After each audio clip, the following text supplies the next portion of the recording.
یہ جو حالات بن رہے ہیں، یہ طالبان تو ایک نقطۂ آغاز ہے. یہ جو حالات بن رہے ہیں، نبی اکرم صلی اللہ علیہ وسلم کی حدیث کو دیکھیں تو لگتا یوں ہے کہ اب کی بات ہے یا 10 سال کی یا 5 سال کی، کب ہوگا کب نہیں ہوگا. حالات امام مہدی کے بن رہے ہیں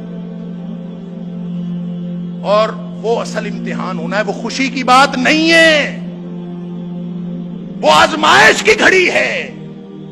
اور امام مہدی نے جب بیعت لینی ہے نا تو اس نے جہاد پر بیعت لینی ہے، جس کا معنی قتال ہے. جہاد کی وہ آخری کڑی قتال پر بیعت لینی.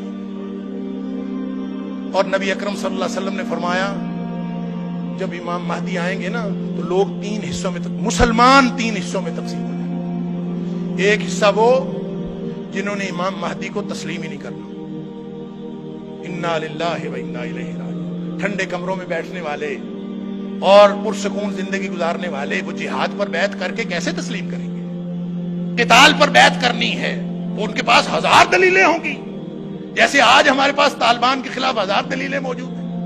لہذا جہاد اور قتال پر بیعت ہوگی. نبی اکرم صلی اللہ علیہ وسلم نے فرمایا ایک حصہ تو جس نے بیعت ہی نہیں کرنی، انہوں نے ماننا ہی نہیں. فرمایا ان کے دل میں رتی بھر ایمان نہیں ہوگا.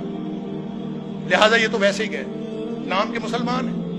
باقی جو 2 حصے رہ گئے، فرمایا ان میں سے آدھے یعنی تیسرا حصہ ٹوٹل میں سے وہ شہید ہو جائے گا اس جدوجہد کے اندر، اس قتال کے اندر. اور فرمایا وہ روئے زمین کے بہترین شہید ہوں گے. اور جو بچ جائیں گے ان کے ذریعے اسلام کا غلبہ ہوگا. اور ان کے ایمان کی سطح یہ ہوگی کہ نبی اکرم صلی اللہ علیہ وسلم نے فرمایا ان کے ایمان کو پھر کوئی آزمائش اس کے بعد کوئی نقصان نہیں پہنچا سکے گی.